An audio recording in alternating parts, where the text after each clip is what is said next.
Hi అండి, అందరికీ నమస్తే. మన వీడియో ఏంటంటే పెద్ద పెండలం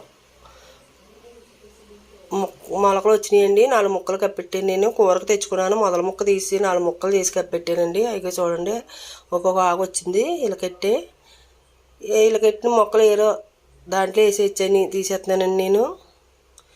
ఇక 4 మొక్కలు ఎట్టుకెళ్ళి నేను 100 రూపాయల డబ్బు ఉందండి, దాంట్లో మట్టి పీడి చేసుకుని ఉంచుకున్నానండి. దాంట్లో కప్పెడతాను పట్టుకెళ్ళి. మనం కూరకు తెచ్చుకుంటాం కదండి, అప్పుడు చిన్న ముక్క మొదల ముక్క తీసుకుని చిన్న చిన్న ముక్కలుగా చేసుకుని కప్పెట్టామంటే ఎంత బేగా మొలకలు వచ్చేస్తాయండి. పెద్ద పెండలం చాలా బేగా నాటుతుంది.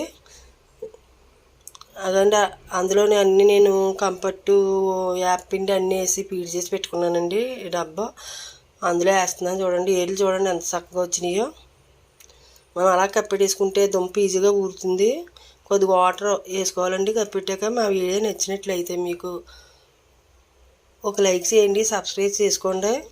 ప్రతి ఒక్కరు ఇలాగ గార్డెన్ పెంచుకోవాలండి. ఇంట్లోనే పెంచుకుంటే మన కూరలు బయట కొనుక్కోక్కర్లేదు. బయట మందులు వేసినవి తినేకంటే మనం ఈజీగా ఇంట్లో పండించుకుని చక్కగా కూర వండుకొని తినొచ్చండి. ఇంతేనండి, బాయ్ అండి.